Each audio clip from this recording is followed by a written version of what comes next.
Hello, this is the Aussie Arrowhand. What you are listening to is part of a research stream series about Buddhism. And what I'm going to do today is I'm going to navigate to the Wikipedia page, Glossary of Buddhism. And the challenge I've set myself is to work through every word here, A to Z, and see what I can learn. Today's word is Ahimsa. Ahimsa. So if we look at the description here on the Wikipedia page, Ahimsa is described as the devotion to non-violence and respect for all forms of life. Now I think that should say practitioners, but it says practices of Ahimsa are often vegetarians or vegans. I will open up my notes and I will copy and paste this over here. So the word is Ahimsa. The word is Ahimsa. The devotion to non-violence and respect for all forms of life. So we go over here. In Sanskrit, it's written Ahimsa, Pali Ahimsa, and it's got a few different names. In Thai, that may be pronounced as Ahimsa. Then we got Buhai, Fugai, Bulhai, and Bathai in Chinese, Japanese, Korean, and Vietnamese, respectively. So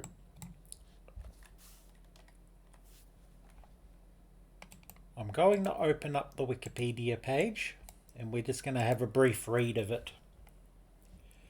Ahimsa. Ahimsa, literally non-violence, is the ancient Indian principle of non-violence which applies to actions towards all living beings. It is a key virtue in Hinduism, Jainism, and Buddhism.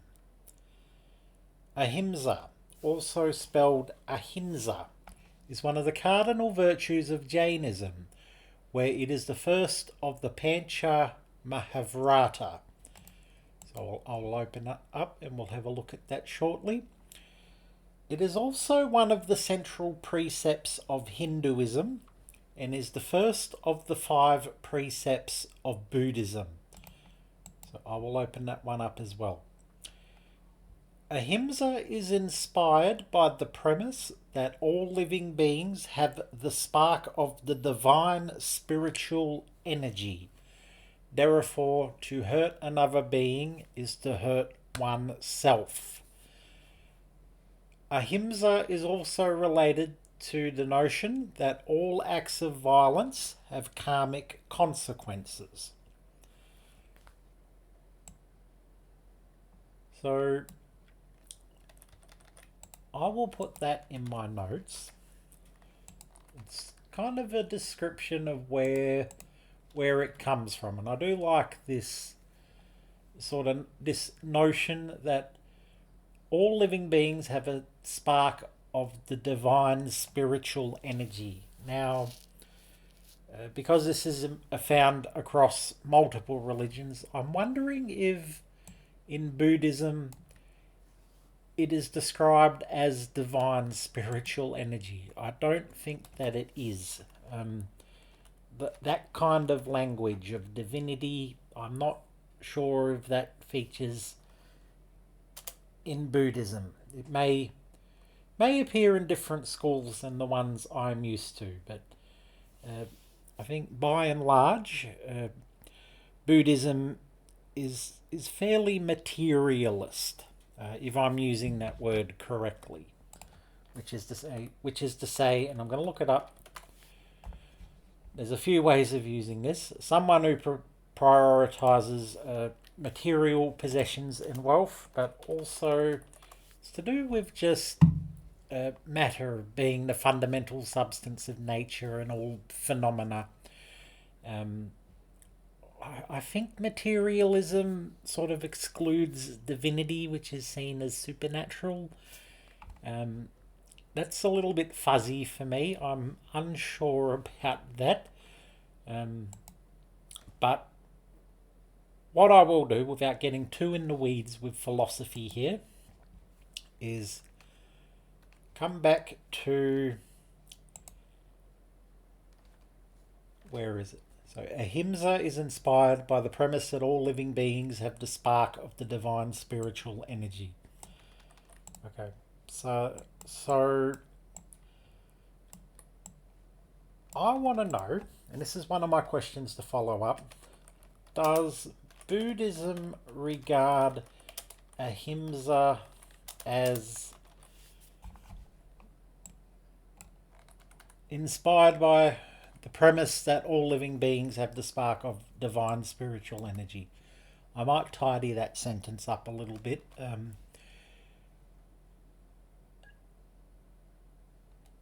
All right, it will do for now. It will do for now. So, does Buddhism regard Ahimsa as inspired? Well, no, that doesn't sound right to me. Does Buddhism use the premise that all living beings have the spark of divine spiritual energy to support Ahimsa? And I think that's probably a little bit better. Okay, so I do believe when you're asking questions, you've got to ask the right questions. And if you're not asking the right questions, then you're going to end up in the weeds. All right, so it's inspired. So, yeah, we have this spark of divine spiritual energy. Therefore, to hurt another being is to hurt oneself. Ahimsa is also related to the notion that all acts of violence have karmic consequences. Now, this is something that I know is true in Buddhism. And there's these sort of fabulous cycles of death and rebirth. You come born, you are reborn as someone in a, I guess, would you say a different plane of existence? So what I might put as my second question is, how does karma relate to Ahimsa in Buddhism? All right, so I've got a couple of questions there to answer, which is good. And what I'll do is I'll take this here and I'll just put that in as a reference. And I think that top one came from the Glossary of Buddhism, which I'll put a note in. Just I don't think I'm going to lose it, but yeah. So, all right, Ahimsa, non-violence. Let's go back to the article we were reading. While ancient scholars of Brahmanism had already investigated and refined the principles of Ahimsa, the concept reached an extraordinary development in the ethical philosophy of Jainism. Mahavira, the 24th and the last Tirthankara of Jainism, further strengthened the idea in the 6th century BC. Okay, so that's Mahavira. I will take a look at his page in a moment because he's popped up a lot in my studies on Buddhism, but I haven't actually looked into him much. About the 5th century CE, Valuva emphasized Ahimsa and moral vegetarianism as virtues for an individual, which formed the core of his teachings in the Kural. Perhaps the most popular advocate of the principle of Ahimsa in modern times was Gandhi, and we should all know who Gandhi is. Ahimsa's precept that humans should cause no injury to another living being includes one's deeds, words, and thoughts. Classical Hindu texts like the Mahabharata and the Ramayana, as well as modern scholars, disagree about what the principle of Ahimsa dictates when one is faced with war and other situations that require self-defense. In this way, historical Indian literature has contributed to modern theories of just war and self-defense. Alright, so that is a dimension there that complicates this significantly. So, yeah, when we are faced with war and other situations that require self-defense, is Ahimsa justified? Well, actually, that may not be the best way to put it. In situations where one is faced with war and other situations that require self-defense, is violence justified? Okay, can we follow the path of Ahimsa? That is a tricky question, and I've discussed this previously in the context of pacifism, which I don't know if that is strictly the same thing here, but that is the centering of peace and non-violence. I'm going to look that word up. I just want to see if there's a difference between pacifism. So the belief that war and violence are unjustifiable and that all disputes should be settled by peaceful means. So that is related to Ahimsa.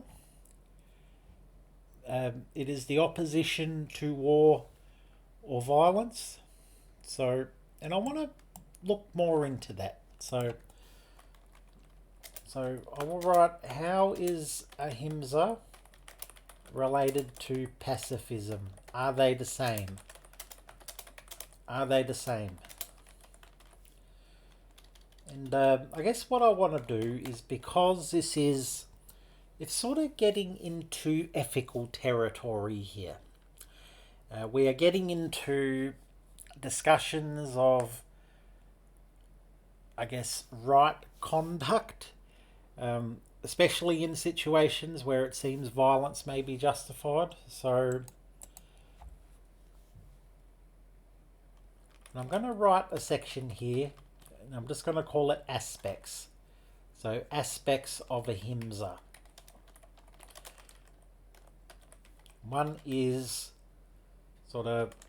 is violence justified in times of war? That is one. Is violence justified at any other time?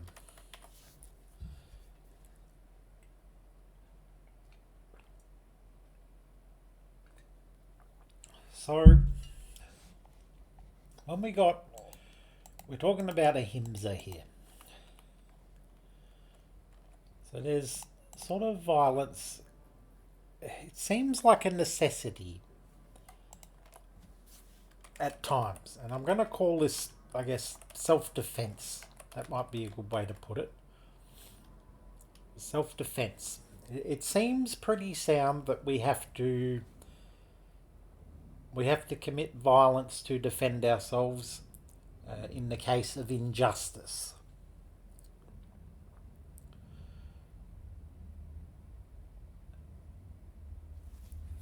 But there is another aspect of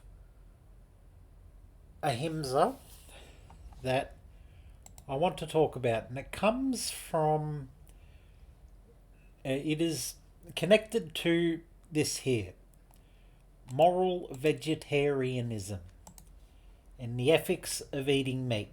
So I'm going to put that up here as another aspect. So the ethics of eating meat. This is a huge topic. Personally, and I'll just put this on, I'll just sort of get this out before I start talking.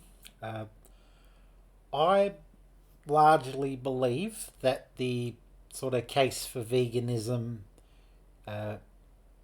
is substantiated. I feel that morally, putting animals into factory farms and the sort of mass production of food and all that is, I personally feel very uneasy about it.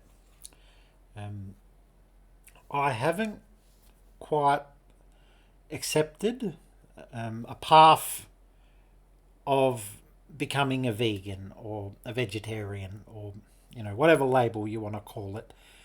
And part of that is I've grown up as a meat eater. I've it is habitual at this point. I've gone through phases where I've tried on veganism, but I've always gone back to eating meat. I don't eat as much meat as I used to. I feel like I've kind of fallen into a sort of vegetarian pattern of eating regardless of whether I've been doing it for ethical reasons or not. Part of the reason of this is I find that meat is quite expensive and I don't want to pay money for it. I will tend to go for the cheaper cuts of meat. But even then, I don't often buy it. So, and there's that. And look, I don't want to get into a big spiel about this. Because it is a topic, it's very personal, everyone's going to have different ideas and opinions on this. And I'm trying to come at this from a fairly neutral angle, but I'm thinking, if I'm talking about Ahimsa, that we got to consider animals, because this is one way we seem to be causing harm and violence to life, right? And it's this idea, and we'll come back to the definition up here, all living beings. So the ethics of eating meat, right? So beneath that, we'll say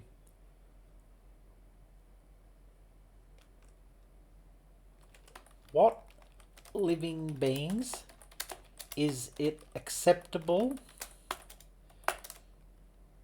to kill for food?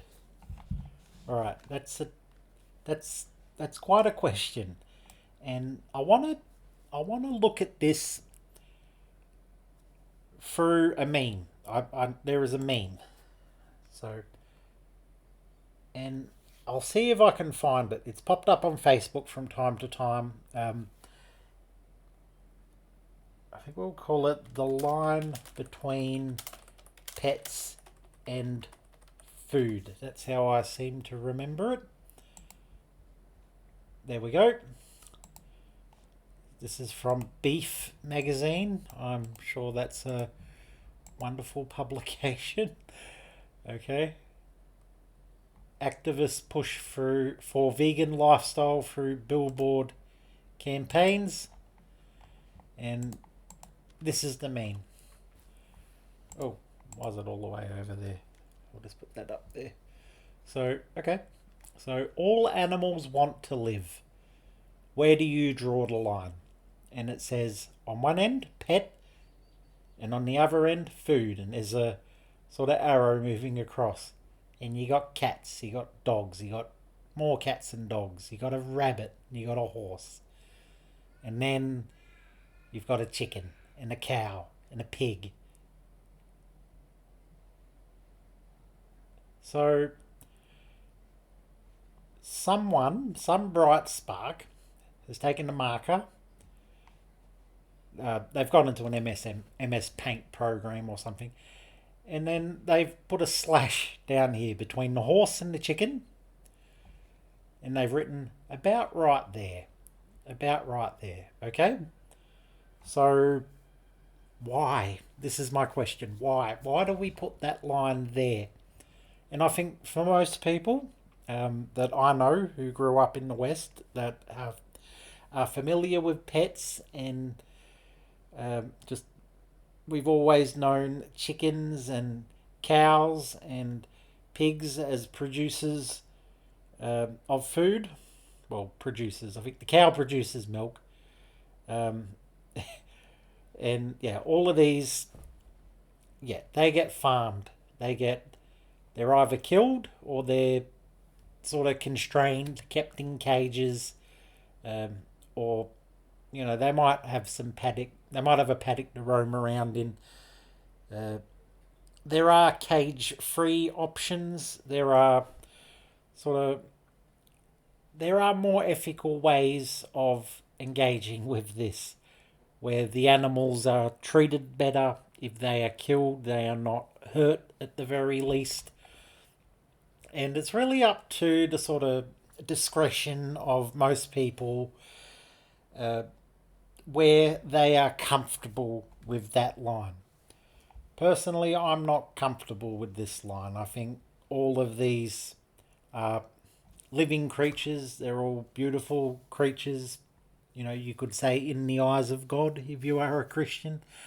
Um, well, I don't know the Christian views on this. It's possible there's some sort of meat eater sort of manifesto to be made by reading the Bible. But yeah, I wanted to use that image to illustrate the issue there with veganism, or at least, the issue with veganism. I'm using this to illustrate one of the complexities with deciding what line, where do we draw the line when we decide what animals are okay to kill and eat for food and which ones are not. And I guess complicating this is that across different countries, um, and I don't know how true this is. It was sort of the myth or the rumors growing up. I was always told that in some Asian countries they eat dogs and cats as pets. Sorry, they eat dogs and cats as food. They don't keep them as pets. And that might be true. I don't know. I've never looked into it. But, okay, so I'm going to close that one. So, and here's the difficulty here. If we're talking about veganism, vegetarianism, there's a lot of, I guess, images and videos and of factory farms that are out there, and also statistics sort of trying to support that, whether or not factory farms are good for the environment and all that. But I just want to try and restrict it here to this moral vegetarianism, meaning, can we just make a moral case that it is wrong to eat animals? Is it wrong to eat humans? Cannibalism has happened throughout history as well. So, all right. So there's quite a lot there to sort of to sift through, and I've got to get my thoughts straight about this. Personally, I don't feel comfortable eating meat. I don't. And to me, that indicates a kind of, a cognitive dissonance in me that I find unhelpful, that I don't like inside of myself. And whenever I find that there is cognitive dissonance, or I just feel great discomfort about something, it's usually a pretty good sign that I should not engage with or do that thing. And there's the other question then, and I guess this is one sort of meat eater case that some people say. Some people say we have to eat meat because we don't get all of our nutrients easily from other sources. And but even then, I just think, is it right to kill an animal because we require certain nutrients to survive? Is there a noble sacrifice we can make in ourselves to protect animal rights, even though we suffer. So, and I'm not sure if I'm getting that one across the way that I want to. How do I put this? I feel, let's say that humans cannot survive without meat, and that is incontrovertible. It's uncontroversial. It's absolutely 100% true. It's supported by all the evidence. Incontrovertible. I don't even know if I used the right word then. But let's say we need meat. Humans need meat. What is it that makes it acceptable to kill animals in that case? I don't know. I don't know if I have an answer. These are a lot of thorny issues here that I'm going to look through in my own time. And that is one aspect of Ahimsa here, this. So, alright, so I've got two aspects of Ahimsa that I've put here, at least two ethical issues that this brings up. I'm sure there are others. I might make one of my questions for what are some other ethical issues that Ahimsa brings up other than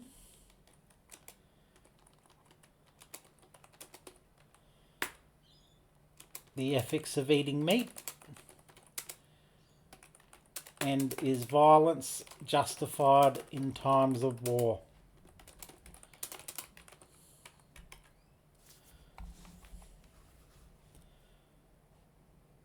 So yes, yeah, alright, so I guess I feel like these might be the two big things here. Ethics of eating meat, self-defense. What are some ones that I can think of? Maybe capital punishment. There's one. What else? Sort of, is there, when do we think of justified killing? Usually in context where someone's done something bad and we have to think about how we respond. Alright, so what I'm going to do here is I'm going to have a look through my tabs that I've got open. Let's go, we've got Mahavira. We've got Valuva, also known as Firu Valuva. We've got Mahatma Gandhi, the 5 vows, and the 5 precepts. So let's look at these two first, because the 5 vows are part of Jainism. The 5 vows of Jainism include the Mahavratas, major vows, and the Anuvratas, minor vows. Jain ethical code prescribes 2 dharmas or rules of conduct, one for those who wish to become ascetic and another for Shravaka, householders. So, alright, so 5 fundamental vows are prescribed for both votaries. These 5 vows are Ahimsa, non-violence, Satya, truth, Asteya, non-stealing, Brahma, Acharya, so Brahmacharya, chastity, and Aparigraha, non-possession. So there's a list of 5 vows that practitioners of Jainism follow. Now let's compare the 5 precepts of Buddhism. The Pancha Sila, or at least that's what it says there. 5 rules of training is the most important system of morality for Buddhist lay people. They constitute the basic code of ethics to be respected by lay followers of Buddhism. Alright, I want to see if there's a better list here. because there is a list here, but there's a big paragraph also. So, all right. The first precept consists of a prohibition of killing both humans and all animals. Okay, so that's Ahimsa. Scholars have interpreted Buddhist texts about the precepts as an opposition to and prohibition of capital punishment. Here we go. Suicide, abortion, and euthanasia. Those are other aspects, and I might even put those in my notes. Where are we? Alright, so I'll put it down here where capital punishment is. Suicide, abortion. These are all the classic sort of ethical debates once you get studying. Once you begin studying ethics, you find these things come up a lot. In practice, however, many Buddhist countries still use the death penalty, and abortion is legal in some Buddhist countries. With regard to abortion, Buddhist countries take the middle ground by condemning, though not prohibiting it fully. Alright, the Buddhist attitude to violence is generally interpreted as opposing all warfare, but some scholars have raised exceptions found in later texts.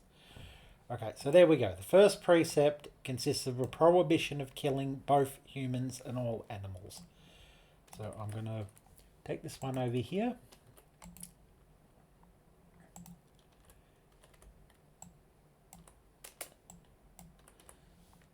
And that one came from the 5 precepts page. So let's just briefly look at the rest. The second precept prohibits theft and related activities such as fraud and forgery.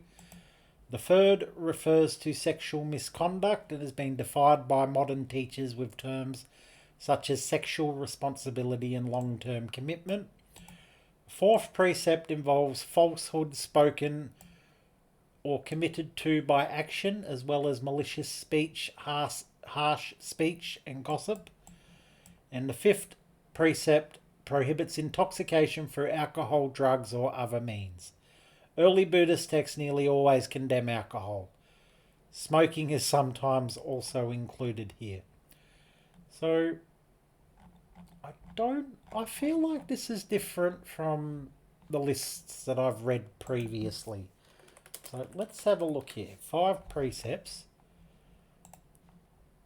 I guess I'm going to look at the AI here and see what it comes up with. It's usually pretty good at finding, a middle ground between various sources.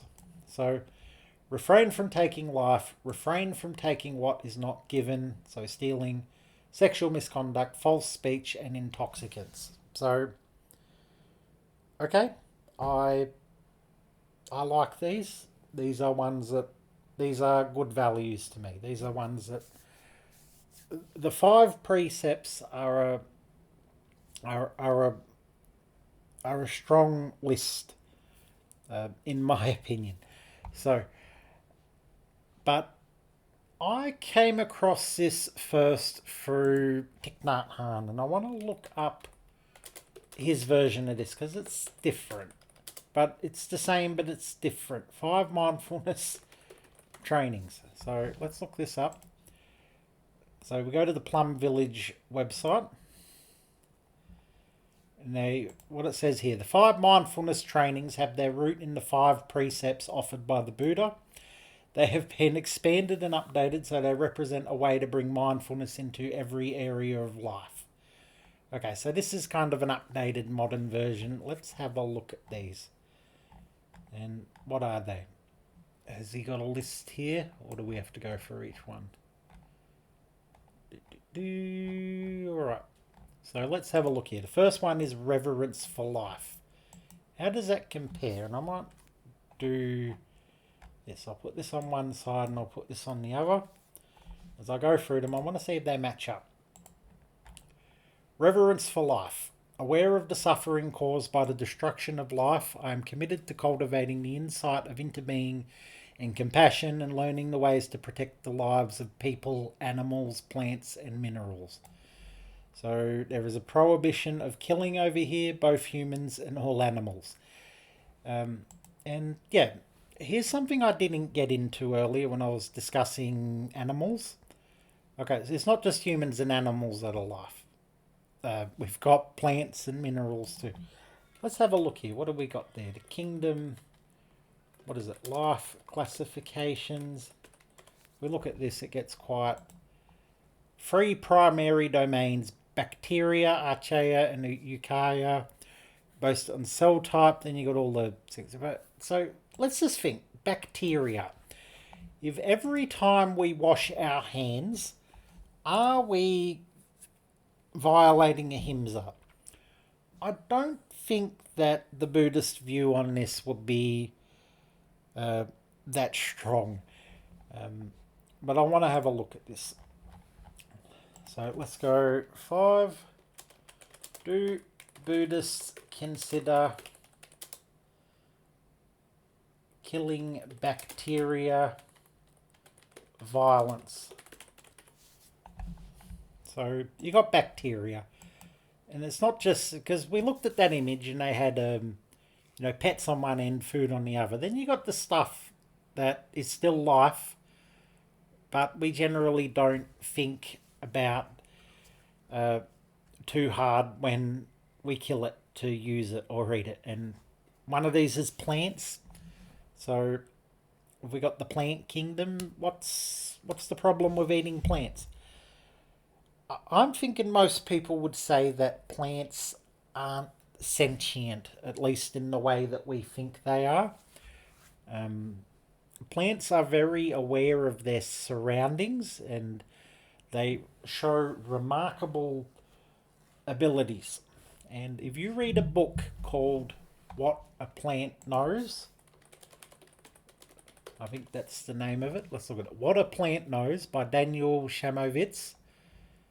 This is a really good book. And it's about... So, a field guide to the senses. What a plant knows. And it's all about... It goes through each of the 5 human senses, and then it tries to describe what a plant does and how, to what extent that the plant is similar to human beings. And it is a fantastic book. I would recommend that to anybody. But the conclusion he reaches is that plants aren't like humans. They're not sentient like we are. Maybe there's some mystery there and people would object to that, but yeah. So it's the idea. Bacteria. Every time we wash our hands, are we committing violence? Yeah. So what about minerals? Are minerals alive? They're rocks. They're not life. So, and are minerals life? It's going to give me a big flat no. They're not technically alive, as they are inorganic, non-cellular, and do not metabolize, reproduce, or respond to stimuli. However, they are fundamentally linked to life. So I'm thinking if we're going to talk about minerals as life, and here we're talking about protecting the lives of minerals. Some people are going to look at that and think, look, that's just factually wrong. That's silly. And maybe they're right. To me, I'm willing to think of this in terms of an ecosystem. I think minerals, we don't want to disturb rocks while we are walking along walking trails, for example. There's this famous phrase. Where is it? Leave no trace. I want to see if this comes up. Leave no trace is a set of 7 principles designed to minimize human impact on the environment, promoting sustainable, respectable, and responsible outdoor recreation. So, and I guess the key word there is sustainability. So let's open this one up. I want to see if I can read these 7 principles. And yeah, if we're talking about minerals in this context,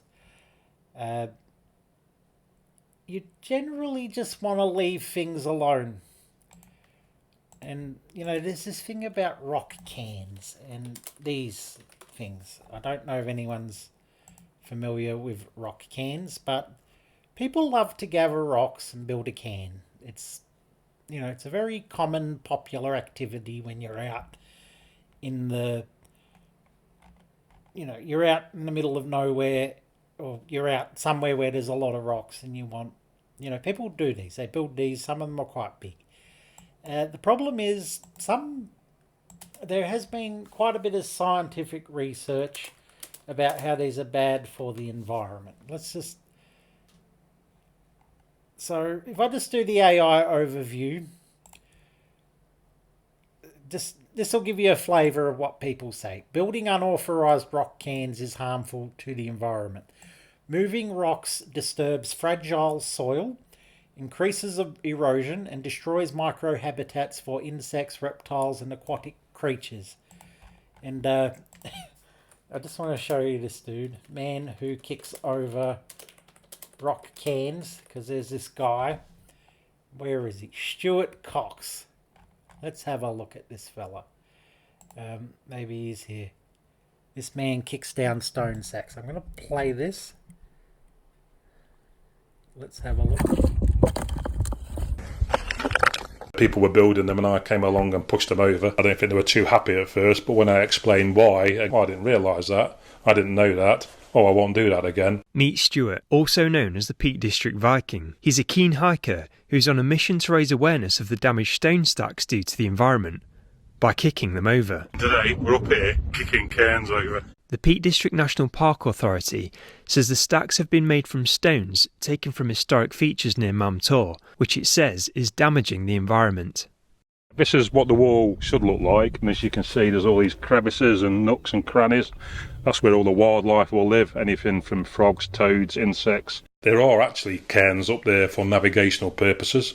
So you start removing stones from those navigational cairns. Some poor person comes along later on in bad weather, then they're basically going to get lost. People remove them from the path, and then that leads to erosion. Erosion leads to flooding and all the other environmental impacts. Okay, so that's Stuart's world. That's what Stuart likes to do. He likes to go around and kick over stone stacks. So that's another word for rock cairns, I believe. So yeah, okay. So that just gives you an idea of the sort of, I guess, the debates people have about this. Some people, they despise sort of environmentalists telling them what to do, and yeah. So we've got the 7 principles of leave no trace. We've got what have we got here? What is it? Plan ahead and prepare, travel and camp on durable surfaces, dispose of waste properly. You don't want to leave waste out in the middle of nowhere. Leave what you find. Do not collect natural items or move them. Be aware of local invasives and prevent their spread through transportation. Help preserve historical or cultural sites. Minimize campfire impacts. Respect wildlife. Be considerate of other visitors. So yeah, that's a pretty broad thing, but the idea is that when you go out into nature, you leave it alone, and you respect the wildlife, you respect the biodiversity. Ecosystems are fragile, and what Stuart is getting at there with his rock cairn kicking over project is that he's very fired up about it. You can see, but a lot of people, this is sort of invisible harm. And if I'm coming back to these mindfulness trainings, protecting the lives of people, animals, plants, and minerals, it kind of makes sense. If I were to rewrite this, I'd write it as learning ways to protect the lives of people, animals, plants, and also support the ecology of the world we live in. I'm determined not to kill, not to let others kill, and not to support any act of killing in the world, in my thinking, or in my way of life. Now, this seems obvious, and I think most people who are already on board would be like, yeah, all right, killing people is wrong. It's wrong. It's wrong in all contexts, but it soon gets tricky when we start thinking about things like war, when we start thinking about things like capital punishment, suicide, abortion, euthanasia, all of these things we've got listed over here. So, and they all have something in common. They're all about the taking of life, the ending of life, and whether we are justified in ever doing that. Seeing that harmful actions arise from anger, fear, greed, and intolerance, which comes from dualistic and discriminative thinking, I will cultivate openness, non-discrimination, and non-attachment to views in order to transform violence, fanaticism, and dogmatism in myself and in the world. So, yeah, that's reverence for life there. Okay, the others here are true happiness, and we'll go back to this because we were in the middle of something. So, where is it? True happiness, committed to practicing generosity in my thinking, speaking, and acting. That's not the same as this. This one is explicitly about theft, and it's possible something about theft is in here. We got true love, which lines up with sexual misconduct. So the views on true love here are, look, if you want to cultivate responsibility and protect everyone, we got to be sexually responsible. So, and true love is its own sort of thing in Buddhism. They've got a very clear idea of what true love is. It's closer to understanding, and it is closer to sort of bringing each other towards liberation, mental liberation and freedom, and also easing each other's suffering, easing each other's burdens. It is closer to those things than it is to, say, possessing someone. I really, really love someone. They're mine. They belong to me, etc. So, loving speech and deep listening. That's partly here. Then we got the fifth precept prohibits intoxication through alcohol and drugs. So, I'm thinking nourishment and healing. And it's looking to me like he's not... Thich Nhat Hanh wrote these, and he hasn't written them so much as a prohibition rather than a sort of affirming something we should do, rather than telling us what we don't. But that's not strictly true. There's things here it's saying that we don't kill people, for example. Okay, so I'm thinking that's a pretty good overview already. Let's just have a quick look at these. Mahavira, Indian religious reformer, spiritual leader, 24th and final Tirthankara in Jainism. Right. So, like the Buddha, he was born to a royal family, and then he became he had a spiritual awakening and became an ascetic.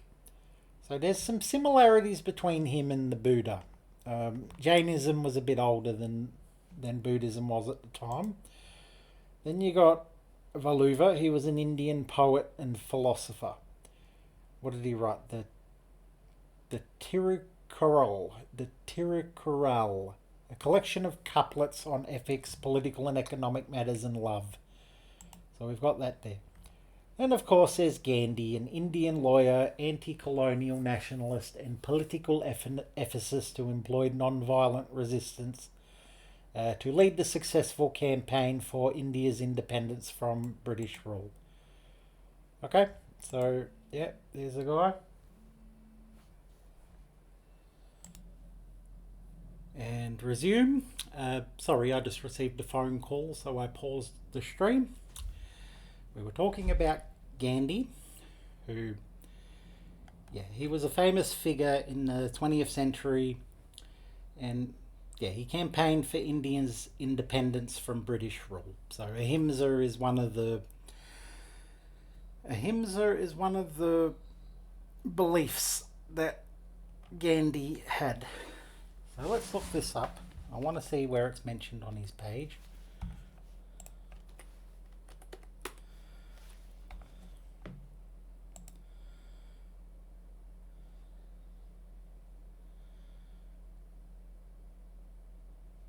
So the question of the consistency between his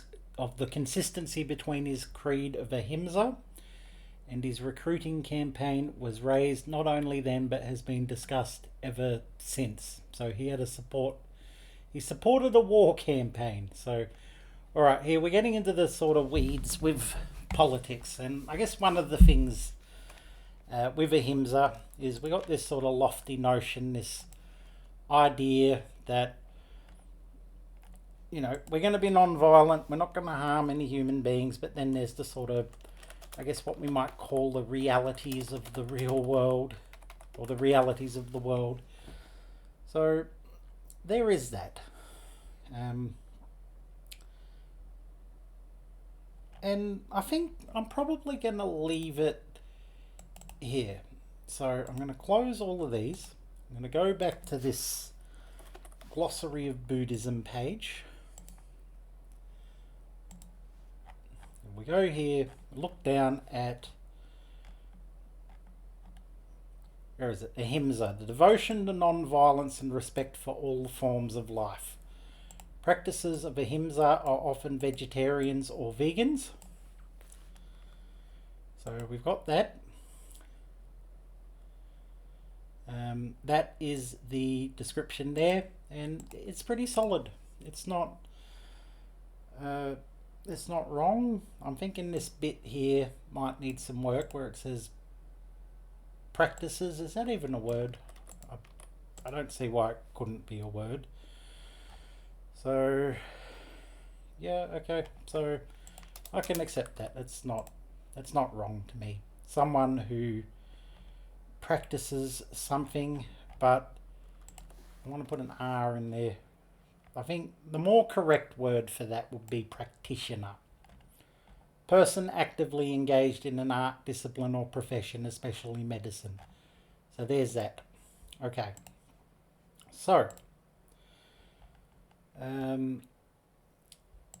alright, so let's answer some of these questions. Does Buddhism use the premise that all living beings have the spark of divine spiritual energy to support Ahimsa? So let's have a look over here. We'll go to Gemini.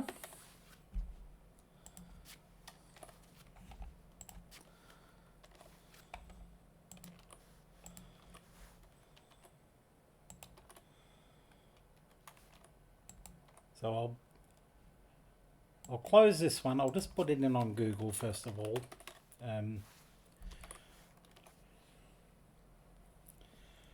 So Buddhism generally does not use the premise of a divine spark or an inherent divine soul, an Atman, to support Ahimsa. Instead, Buddhist non-violence is founded on the principles of interconnectedness, the shared fear of suffering among all human beings, and the cultivation of compassion rather than a shared divine essence. Okay, so we got this. So what sort of links here? What is it quoting? It's quoting, so we've got Reddit, we've got a Facebook post, we've got a video of some lady named Val Silver, and another Reddit post. So I don't know about this. It sounds right to me based on what I know. The people discussing probably know what they're talking about. But let's read on. Key aspects regarding Ahimsa in Buddhism. There's no self or divine spark. It teaches anatta, non-self or absence of a permanent unchanging soul. So that is true. I'm going to put that as the answer. So there isn't a soul in Buddhism. There's no anatta. Sorry, there is anatta. Anatta is non-self. There's no self. So I guess I got another question here. Does Buddhism speak of divinity? Because there's no monotheistic creator, it is often described as non-theistic. And I guess, let's look up divine here. Does divine specifically mean to do with God? I think so, yeah. So God, it's not just supernatural. Supernatural might be something else. So Alright, so no, it is more to do with interconnectedness. Okay, so there's that. How does karma relate to Ahimsa in Buddhism? So if I go to the Ahimsa page, we'll go here. Karma. Is there a section here on karma? There might be. So let's have a look through here. Karma. I'm not seeing a lot on karma here. So let's Google. Let's put this through the AI once again. How does karma relate to Ahimsa in Buddhism? Is the practical application of moral, compassionate action, while karma is the law of cause and effect resulting from these actions. Okay, so practicing Ahimsa generates positive karma. Yeah, that's right. So karma is something that you accumulate. That's right. I need to look more into karma. I think I might very briefly do that here. So, where is it? Karma. An ancient Indian concept that refers to an action, work, or deed and its effect or consequences. In Indian religions, the term more specifically refers to a principle of cause and effect, descriptively called the principle of karma. Okay, so good intent and good deeds contribute to good karma and happier rebirth. So the way I would answer this, look, practicing Ahimsa, and this seems true. So practicing Ahimsa, sort of, how do we put it? Cultivates karma, generates karma. I'm going to put generates today. Generates karma. So let's put this in here. Let's see what it says. Practicing Ahimsa generates karma, specifically positive karma. Okay. How is Ahimsa related to pacifism? Are they the same? Ahimsa and pacifism are closely related concepts centered on non-violence, but they are not the same. While both advocate for avoiding violence, Ahimsa is a broader, active and spiritual philosophy of non-harming, whereas pacifism is generally a political or moral opposition to war and violence. Right, so, okay, we can just say, and I knew that because we looked it up earlier, pacifism is about war. Pacifism is anti-war.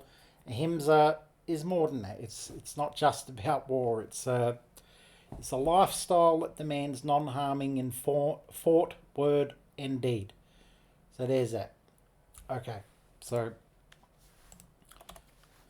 pacifism is specifically to do with war.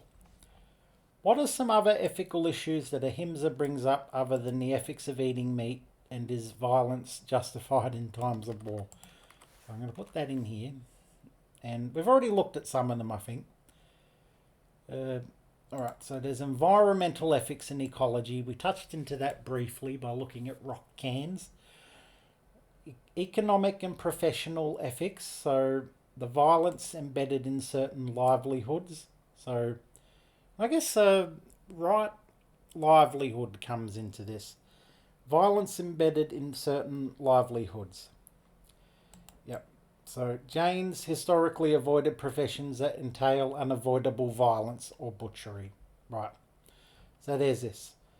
Ethics of speech and thought, right speech, self-harm and inner well-being. Okay, there's a lot here. Social justice, systemic violence. Yeah, okay. There's a lot. It's pretty much, I'd say,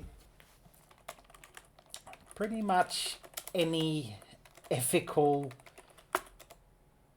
dilemma involves thinking about violence or harm. So really, Ahimsa is just a catch-all for thinking about these issues. It's like, okay, we don't promote violence, we don't kill people. But then, I guess, if you get into these sort of utilitarian arguments, killing one person to save 20 or something, that's going to be harder. Do Buddhists consider bacteria violence? Let's have a look here. Okay, in general, Buddhists do not consider killing bacteria or viruses to be acts of violence. And once again, we're getting a lot of Reddit quotes here. Buddhism and euthanasia. Okay, so there is this indicator here that bacteria are not sentient beings. Okay, I'm going to go with that. I don't want to get right to the bottom of this right now. But yeah, all right. So these are some of the sort of aspects of Ahimsa. And if I were to give a summary, okay, so we've got a devotion to non-violence and a respect for all forms of life. In Buddhism, it's about the interconnectedness of all human beings, that we all share suffering. But within, I think it might be Jainism or Hinduism and all the other religions that use Ahimsa, to hurt another being is to hurt oneself, divine spiritual energy. It's related to the notion that all acts of violence have karmic consequences. And the first precept consists of a prohibition. Yeah, so we're talking about the precepts. It is, Ahimsa is the first precept out of the 5 precepts. Right? It's a prohibition of killing humans, all animals. Right? We looked at Thich Nhat Hanh's sort of version of this. He talks about plants and minerals as well.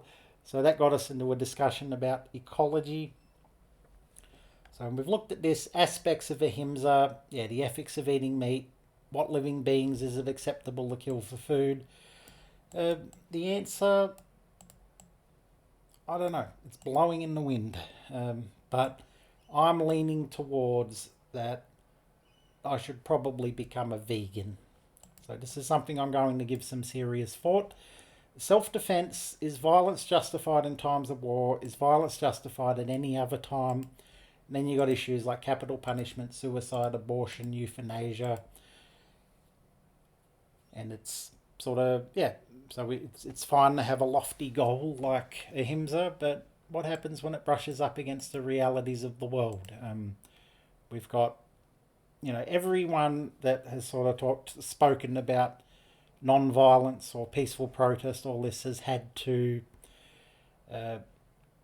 have this discussion. So, all right, I'm going to leave it there. I found this one a little bit tricky to talk about, so thank you for bearing with me if you've listened to this one. I hope you've gotten something out of it.